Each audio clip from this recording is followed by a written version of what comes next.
안녕하세요 여러분, 성경 공부합시다.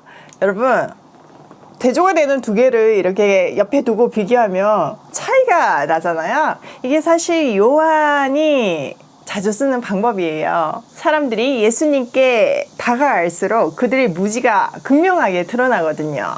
이 무드가 요한복음 7장 전반에 흐르고 있는데요. 오늘 본문에서도 예수님은 기적 대신 자신의 신분에 대해서 말씀하세요. 하나님의 아들, 하늘로부터 온 자. 사실 이런 예수님의 정체성은 유대인들에게는 굉장히 민감한 주제였고, 그러다 보니 적대감이 최고조에 이를 수밖에 없었고요. 예수님을 잡으려는 첫 번째 시도가 기록되어 있어요. 자, 그 현장 한번 들어가 보도록 할게요. 25절.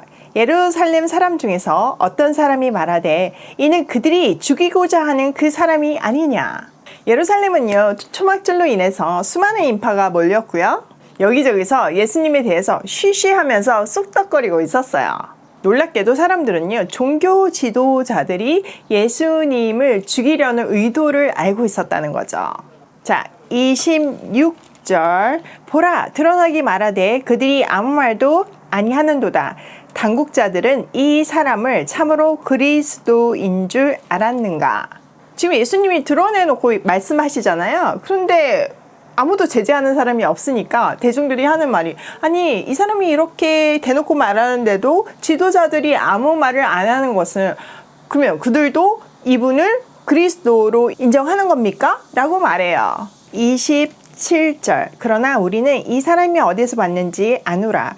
그리스도께서 오실 때에는 어디서 오시는지 아는 자가 없으리라 하는지라. 그러면서 예수에 대한 출생 정보는 우리가 다 알고 있는데, 나사렛 사람, 요셉의 아들 이런 거 알고 있잖아요. 그런 현실적인 정보가 메시아 비밀 사상하고는 맞지 않는다고 생각을 했어요. 메시아는 하늘로부터 와야 된다고 생각을 한 거죠. 28절. 예수께서 성전에서 가르치시며 외쳐 이르시되 너희가 나를 알고자 내가 어디서 온 것도 알거니와 내가 스스로 온 것이 아니니라. 나를 보내신 이는 참되시니 너희는 그를 알지 못하나 나는 아노니 이는 내가 그에게서 났고 그가 나를 보내셨음이라 하시니. 그들의 마음을 딱 알고요. 예수님은 성전에서 가르치실 때 내 출생 정보를 너희가 알지만 나는 내 맘대로 온 것이 아니라 보내신 분이 있다고 말해요. 너희는 그분을 알지 못하지만 나는 아는데, 왜냐하면 그분이 나를 보냈기 때문이라고 해요. 다시 한번 예수님의 특별하신가, 성부 아버지와의 친밀함을 확인할 수 있어요. 30절. 그들이 예수를 잡고자 하나 손을 대는 자가 없으니 이는 그의 때가 아직 이르지 아니하였음이러라. 무리 중에 많은 사람이 예수를 믿고 말하되 그리스도께서 오실지라도 그 행하실 표적이 이 사람 행한 것보다 더 많으랴 하니. 사람들이요, 예수를 잡으려고 했어요. 그러나 놀랍게도 아무도 그에게 실제적으로 손을 대는 사람은 없었어요. 왜냐하면 아직 그의 때가 이르지 않았기 때문이죠. 이 장면에서 예수님의 절대적인 권능이 드러나요. 이 장면은 사실 나사렛 해당에서도 있었고요. 심지어 나중에 때가 되었을 때 감람산에 그를 잡으러 온 사람조차도 그의 허락 없이는 누구도 손을 댈 수가 없었어요. 많은 사람이 예수님을 믿었고요. 그들이 말하기를 만약에 그리스도 온다고 해도 이 사람이 행한 것보다 더 많은 기적을, 표적을 행할 수는 없다라고 말해요. 자, 32절. 예수에 대하여 무리가 수군거리는 것이 바리새인들에게 들린지라. 대제사장들과 바리새인들이 그를 잡으려고 아랫사람들을 보내니. 사람들이 점점 그를 메시아로 인정하고 당국도 저 사람을 인정하는 것 같다라는 수군거리는 소리를 바리새인들이 들었어요. 그래서 대제사장들과 바리새인들이 예수를 잡으려고 성전 경비병을 보냈어요. 자, 33절. 예수께서 이르시되 내가 너희와 함께 조금 더 있다가 나를 보내신 이에게로 돌아가겠노라. 너희가 나를 찾아도 만나지 못할 터이요 나 있는 곳에 오지도 못하리라 하시니. 자신을 죽이려고 하는 시도에 당신은 죽음과 부활을 통해서 아버지께로 갈 것이라고 언급해요. 35절. 이에 유대인들이 서로 묻되 이 사람이 어디로 가기에 우리가 그를 만나지 못하리요. 헬라인 중에 흩어져 사는 자들에게로 가서 헬라인들을 가르칠 터인가. 나를 찾아도 만나지 못할 터이요 나 있는 곳에 오지도 못하리라 한 말이 무슨 말이냐 하니라. 죽으심과 부활하심에 대한 이 놀라운 말을 사람들은 또 한 번 지역적인 공간 이동으로 생각해요. 그러면서 그들은 어디에 가신다는 건 거지? 이방 땅에 가서 선교를 하신다는 건가? 막 이러면서 수군거려요. 그래서 참 놀라운 사실은요. 그들이 지금 너무나 무지하고 불신하며 몰라서 내뱉은 말도 사용하셔서 그분의 뜻을 이루어 간다는 사실이에요.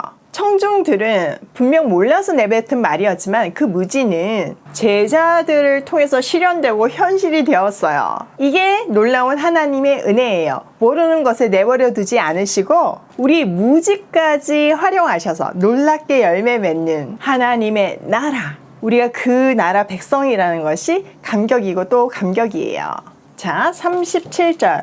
명절 끝날 곧 그 큰 날에 예수께서 서서 외쳐 이르시되 누구든지 목마르거든 내게로 와서 마시라. 초막절의 가장 중요한 날. 학자들은 8일 중에 7일째 되는 날이라고 추정해요. 예수께서 큰 소리로 목마른 사람은 다 내게로 와서 마시라고 말씀하세요. 우선 초막절에 대한 이해가 있어야 이 메시지가 이해가 되는데요. 유대인들에게 초막절은요, 특히나 중요하고 거룩한 날이었어요. 초막절은 승리의 여호와의 날하고도 연관이 있어서 스가랴서 9장에서 14장까지는요, 초막절을 배경으로 여호와의 승리를 묘사하고 있어요. 특별히 우리가 다 아는 스가랴서 9장 9절, 낙이 타고 예루살렘으로 승리에 입성하시는 장면 기억나시죠? 또 14장 8절에서는요, 예루살렘으로부터 생수가 솟아나서 사해로 흘러가는 장면이 있고 14장 20절에서 21절은요. 모든 사람들이 초막절을 합당하게 지킬 거라고 해요. 온 땅의 모든 사람이요. 또 이 초막절은요. 가을 추수를 위한 절기로 점점 기우제의 성격으로 바뀌기도 했어요. 초막절은요. 9월 말에서 10월에 해당해서 이 시기에 비가 오면요. 풍성한 수확이 보장되었거든요. 이 절기 동안 그들은 행렬을 지어서요. 기온샘에서 물을 길러서 성전으로 올라갔어요. 그들이 성전 정면에 있는 번제단에 이르면 화환을 흔들면서 시편 118편 25절을 노래하며 제단 주위를 돌았어요. 제사장이 이 제단에 올라가서 은으로 된 깔때기 속에 물을 부으면 땅으로 흘려내렸어요. 7째 날에는요. 제단을 7번 돌았어요. 초막절의 절정인 7째 날에 이렇게 엄숙하게 의례가 진행되고 있을 때 예수님께서 성전 뜰에서 자신이 생수의 원천이라고 선포하신 거예요.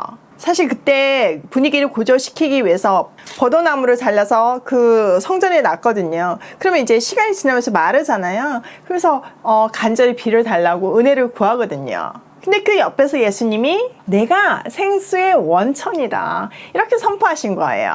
예수님은요, 이 생수의 강이 새로운 성전이 자신의 몸으로부터 흐를 것이라는 것을 말씀하신 거죠.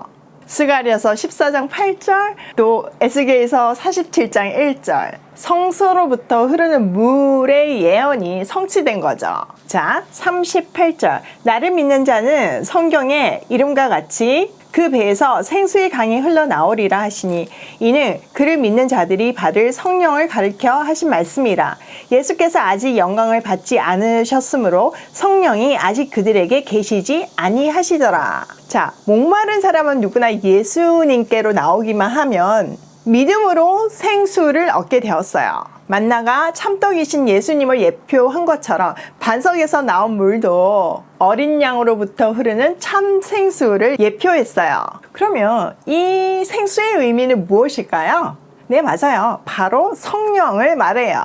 그러나 예수께서 아직 영광을 받지 않으셨으므로 사람들에게 성령이 계시지 않으셨어요. 이 말은 아직 성령이 오시지 않았다는 말이죠. 와, 너무 재밌지 않나요?